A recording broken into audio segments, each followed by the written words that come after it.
সর্বনাশ করে দেব। হ্যাঁ রে রাজন্না, ওই যমুনার আমি সর্বনাশ করে দেবো, শেষ করে দেবো ওই যমুনাকে, শেষ করে।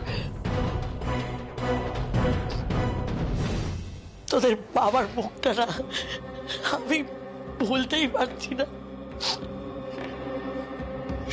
সবার সামনে কিরকম অসহায় হয়ে দাঁড়িয়েছিল তোদের বাবা, মাথাটা এরকম নিচু করে। আমি ভুলতেই পারছি না মুখটা, বারবার বারবার মুখটা মনে পড়ছে, অসহায় মুখটা। সবাই সবাই একটু বিশ্রী ভাবে তাকিয়েছিল তোদের বাবার দিকে, দেখেছি। ওই ঢাকির মেয়েটা, ওই ঢাকির মেয়েটা আমার বরে জাত মান কুল সব ছিনিয়ে নিল, শেষ করে দিল, সব মাটিতে মিশিয়ে দিল।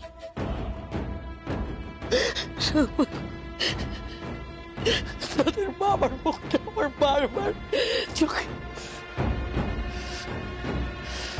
আর এত কিছুর পর যমুনা ভাবছে যে এই বাড়িতে উৎসব করবে,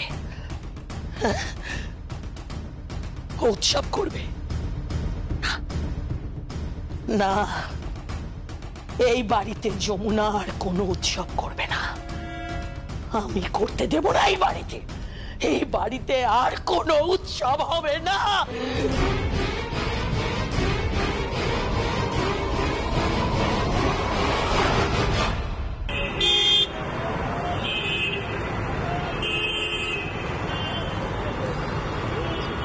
আরে বাবা, হবে হবে, হইচই বিয়ে সব হবে, আগে একটু আমাদের ঠান্ডা মাথায় ভাবতে দাও না। মানে আমি আর যমুনা আগে ভেবে নি, তারপরে বলছি। হ্যাঁ, একই শুধু তোমরা প্ল্যান করলেই হবে? হ্যাঁ, আর আমরা কি বানের জলে ভেসে এসেছি নাকি? ঠিক তাই, দিদির বিয়েতে তো আমরা প্ল্যান করবো। আরে আচ্ছা তোরা একটু থামবি? হ্যাঁ, এত হইচই করিস না তো। ওই তোরা যা যা করবার সেসব পরে করিস। আই করলাম কি, আমি আবার কি করলাম? কি আগে শোন, বলছি যে প্ল্যান ট্যান না কি সব বললি ওসব তো পরে হবে, কিন্তু বিয়ের তারিখটা তো ঠিক করতে হবে। বিয়ের তারিখ মানে মা 3টে তারিখ পুরোহিতকে দেওয়া হয়েছে, তার মধ্যে থেকে একটা তারিখ অলরেডি যমুনা ঠিক করে ফেলেছে। কোন তারিখটা বল? ওই তারিখটা হচ্ছে ওই এই দেখো জামাইকে নিয়ে এসেছি।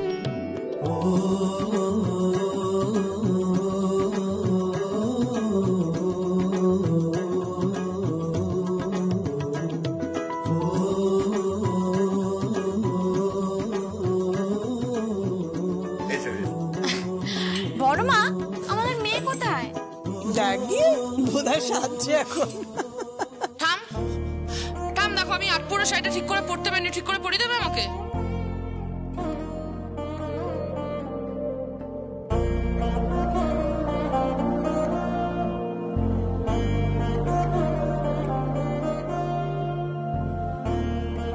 কিরে, হ্যাঁ? আরে আরে আরে, এখনো শাড়িটাও ঠিক করে পড়তে পারিস না? না আর কিছু হবে না তো, মানে কি বলবো না। ছি ছি ছি ছি। আচ্ছা, তুমি শাড়ি ঠিক করে পরতে পারো না? পারবে না কেন? ও খুব সুন্দর শাড়ি পরতে পারে। কেন, ওই সঙ্গীতের বিয়ের সময় কি সুন্দর করে শাড়ি পরেছিল। মানে আর বড় করে পরতে পারে না। ঠিক আছে, আমি নয় পরিয়ে দিচ্ছি। না না বড় মা, তুমি পরাবে না, আজ আমি শাড়ি পরাবো। আমি আমার ননদ থেকে 8 পরে করে শাড়ি পরিয়ে সুন্দর করে সাজিয়ে তারপর এখানে নিয়ে আসছি। না, কোনো দরকার নেই। আমি তোর কাছে সাজবো না, তোকে আমাকে সাজাতে হবে না। থাম, তুমি কি আমাকে শাড়িটা পরিয়ে দেবে, হ্যাঁ কি না বলো? আচ্ছা শোন না, ও পরিয়ে দিক না। না, ও পরাবে না, তুমি পরাবে কিনা বলো না। আচ্ছা, আমি পরিয়ে দেব।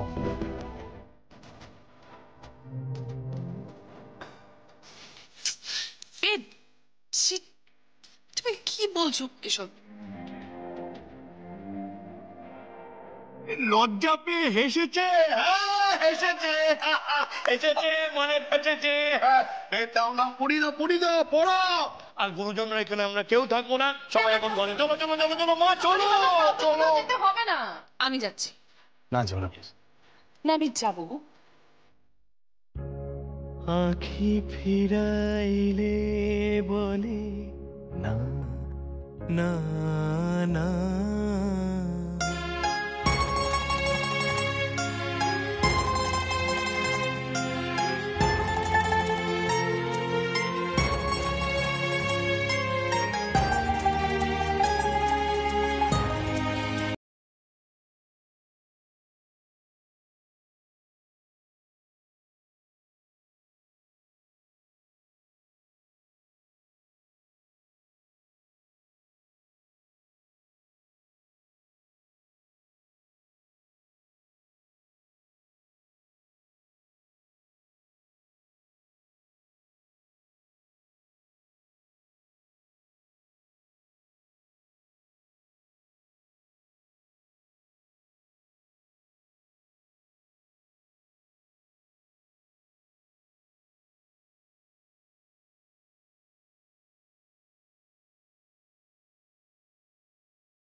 তোকে আমি বাড়ির ভর্তি হতে দেব না, কিচ্ছুতেই না, কিচ্ছুতেই দেব না, কিচ্ছুতেই দেব না যমুনা, কিচ্ছুতেই না।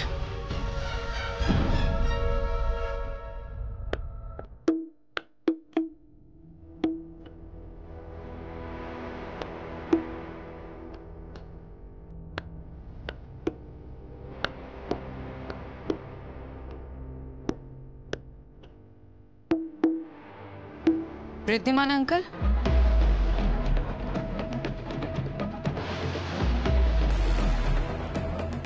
আরজা, আরে এসো এসো এসো, অনেকদিন বাদে। না আঙ্কেল, আমি আগেও এসেছি। আগেও এসেছো? হ্যাঁ, আমি আগেও এসেছি, কিন্তু তখন আপনি ব্যস্ত ছিলেন। ব্যস্ত ছিলাম মানে আপনি তখন ক্লাস নিচ্ছিলেন। ও, তো সে ক্লাস তো আমি প্রায়ই নিই। না, স্পেশাল ক্লাস চলছিল স্পেশাল লোকের।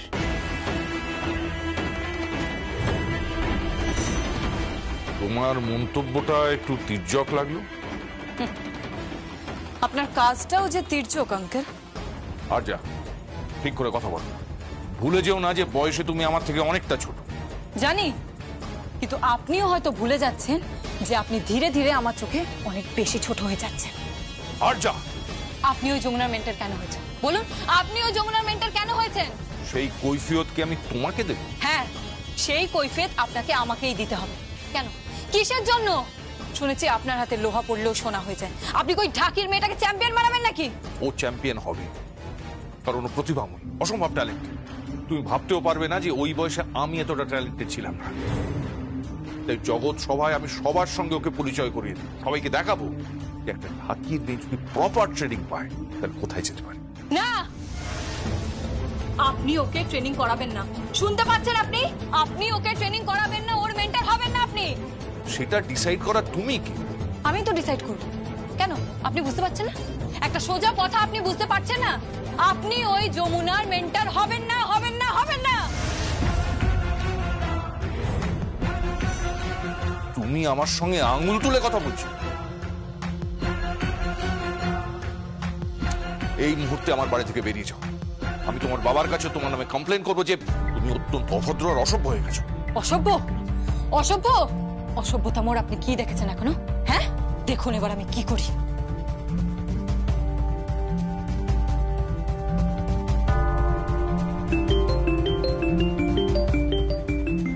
স্যার ফোন সময়।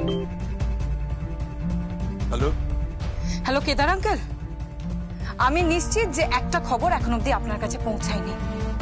কি খবর? যমুনা একটা বড় কম্পিটিশনে নাম দিয়েছে। সেটা টিভিতে দেখানো হবে, চারিদিকে পোস্টার, হোর্ডিং সবকিছু পড়বে।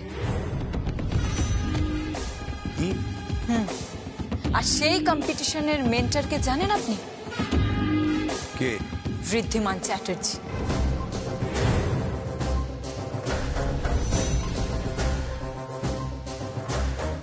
কি বলছো কি তুমি? হ্যাঁ আঙ্কেল, ঋদ্ধিমান চ্যাটার্জি। আমাকে তো যমুনা বলেনি এটা। শুধু যমুনা নয়, আন্টিও এটা জানেন। কে জানে? অনুরাধা আন্টি। অনুরাধা আন্টিও জানেন এই লোকটা ওনার সাথে কথা বলেছে। এই লোকটা খুব খারাপ আঙ্কেল, খুব খারাপ। বাড়ির মেয়ে বউ সে যেই হোক না কেন, আপনার স্ত্রী বা আপনার ছেলে স্ত্রী সকলকে এনার থেকে দূরে রাখবেন। Stop it! চুপ করো, অসভ্য একটা মেয়ে। বেরিয়ে যাও, এক্ষুনি এখান থেকে বেরিয়ে যাও। ফোনটা দাও, ফোনটা দাও। হ্যালো, হ্যাঁ কেদারবাবু শুনুন। না না, আপনাকে ভুল বোঝানো হচ্ছে, আমার কথাটা শুনুন। দেখুন, আমি যে যমুনার মেন্টর হব এটা যমুনা ঠিক করেনি। যমুনা হয়তো সঙ্গীতের সঙ্গে এখানে এসে নামটা এন্ট্রি করেছিল, কিন্তু অনুষ্ঠানের যারা কর্তা ব্যক্তি। হ্যালো হ্যালো কেদারবাবু,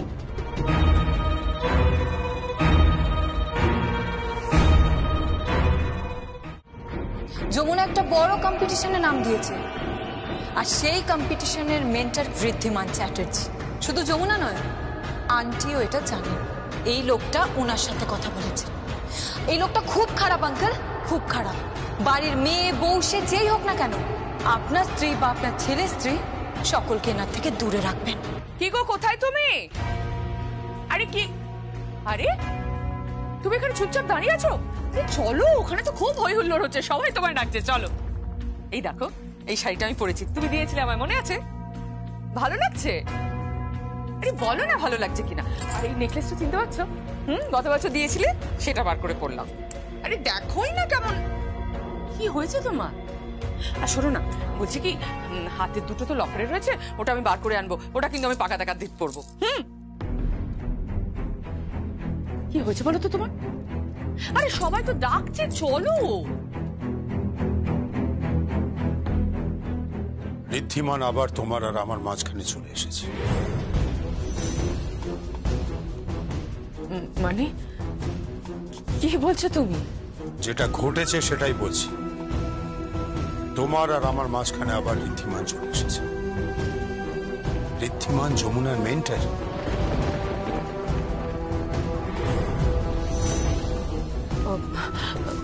শোনো, ব্যাপারটা আমি তোমায় বুঝিয়ে বলছি। কি করে হলো যমুনা মেন্টর? কে ওকে মেন্টর করলো? কথা বলছো না কেন? কার পারমিশন এটা হলো? আর যমুনা এবার রাজি হলো কি করে? যমুনা জানে না যে আমি ঋদ্ধিমানকে পছন্দ করি না? যমুনা জানে না যে আমি ঋদ্ধিমানের সঙ্গে কোনো যোগাযোগ রাখতে চাই না? তুমি রাগ করো না লক্ষ্মীটি, আমি তোমার পুরো ব্যাপারটা বুঝিয়ে বলছি। আমার কথা শোনো। যমুনা! হ্যাঁ দাদা, ডাকছিলেন? যমুনা কোথায়? যমুনা তো ও ঘরে। বড় কর্তা মা, বাবা, বড় কর্তা মা, তোমরা সবাই এখানে? ওখানে চলো, ওখানে তো অমৃতযোগ পড়ে গেছে, সবাই ওই ঘরে আছে, বিয়ের তারিখ ঘোষণা করা হচ্ছে। শিগগির এসো, দেরি করো না, এসো এসো।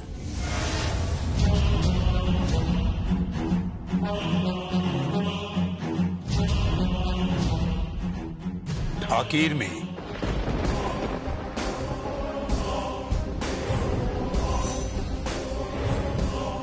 বাবা, নিজের জাত দেখিয়ে দিয়েছিস, নিজের চরিত্র দেখিয়ে দিয়েছিস। সুবিধাবাদী মেয়ে একটা, হাসি মুখে সকলকে মোহিত করে দিতে শিখেছিস। আসলে তুই আর আমার স্ত্রী কেউ এ বাড়ির বউ হওয়ার যোগ্য নস।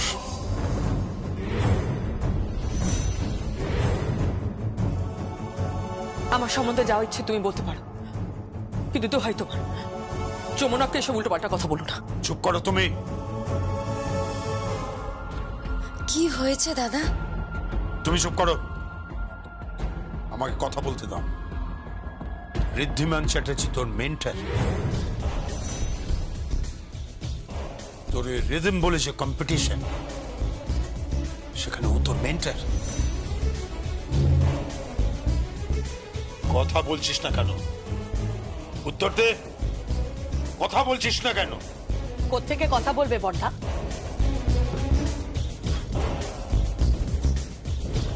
ওর কাছে কোনো প্রশ্নের উত্তর আছে?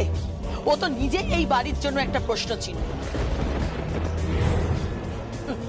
যে কেন এখনো এই বাড়িতে আছে সেটাও বুঝতে পারি না আমি। রাগিনী, এভাবে কথা বলিস না, তোর মুখে অ্যাটলিস্ট এই কথাটা মানায় না।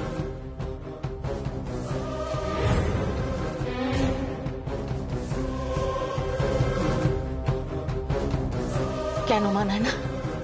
না না, আমাকে বলো তুমি কেন মানায় না বললে কথাটা? কেন আমি কোনো জেলের দাগি আসামি? আমি কি ফাঁসির আসামি? বলো কেন মানায় না বললে? এই মেয়েটা আমার বরকে ফাঁসিয়েছে, এই মেয়েটা। চুপ কর তুই, একদম বাজে কথা বলবি না। আমি তোমাকে হাত জোর করে রিকোয়েস্ট করছি, প্লিজ এখানে সিন ক্রিয়েট করো না, প্লিজ। সিন ক্রিয়েট যা হওয়া তা হয়ে গেছে, আর সেটা ঘরের মধ্যে নেই, পরিবারের বাইরে বেরিয়ে গেছে। ঋদ্ধিমান চ্যাটার্জি সে যমুনাকে তৈরি করবে, সে চ্যাম্পিয়ন করবে, সেই ঋদ্ধিমান চ্যাটার্জি যে কিনা। প্লিজ প্লিজ প্লিজ সকলের সামনে আমাকে অসম্মান করো না, আমি হাত জোর করছি, প্লিজ চুপ করো। তোমাদের মুখ দেখাও পা। হ্যাঁ, আমার কথাটা শোনো, আমি তোমায় বুঝিয়ে বলছি কি হয়েছে, আমার কথাটা শোনো। এ বাড়িতে যত ইনস্ট্রুমেন্ট রয়েছে, ঢোল, পাকোয়াজ, ঢাক, সবকিছুকে ছুঁড়ে বাড়ির বাইরে ফেলে দাও। এসব কি বলছো তুমি? হ্যাঁ, সবকিছুকে ছুঁড়ে বাড়ির বাইরে ফেলে দাও। দাদা কি বলছো কি তুমি? ঢোল পাখোয়াজ তবলা সব বাড়ির বাইরে ফেলে দেবে? মার প্রিয় তবলা যমুনার ঢাক সব বাইরে ফেলে দেবে? হ্যাঁ, সব বাইরে ফেলে দেবে। বিন্দুবাসিনী দেবীর তবলা, যমুনার ঢাক সবকিছু বাইরে ফেলে দেবে। কথা কানে যাচ্ছে না তোমাদের? দাদা যখন বলছে ইনস্ট্রুমেন্টগুলো ঘর থেকে ফেলে দাও না। তুই একটু চুপ করবি মল্লিকা প্লিজ? আর একটা কথা, এবারই কেউ কোনো কম্পিটিশনে যাবে না। আর আজকের পর কেউ যদি কোনো মিউজিক্যাল ইনস্ট্রুমেন্টে হাত দেয় তাহলে তার একদিন কি আমার একদিন। দাদা দাদা কি বলছো কি তুমি? শোনো আমার কথাটা শোনো। বাবা বাবা বাবা শুনুন। আরে কোনো মানে হয় এসব?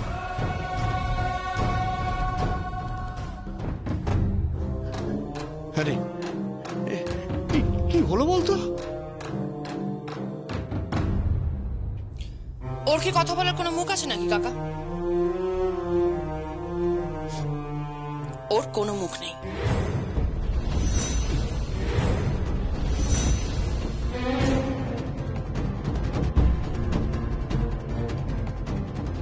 ঠামের তবলাও গেল আর তোর ঢাকও গেল।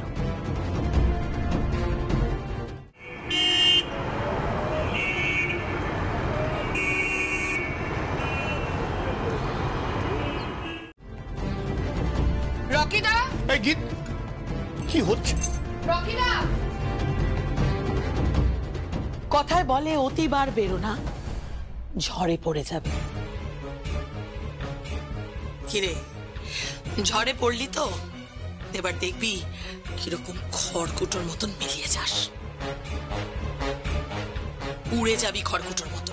মিলিয়ে নিস কথাটা। কি হচ্ছে? যমুনা, যমুনা, কি হচ্ছে? যমুনা, বড় মা, কি হচ্ছে? কি হয়েছে বাবা? রকি তোর ঢাক আমার তবলা সব ফেলে দিচ্ছে। কি হচ্ছে কি? এটা পাগল হয়ে গেছে নাকি? তুমি আশ্চর্য, সবাই মিলে কি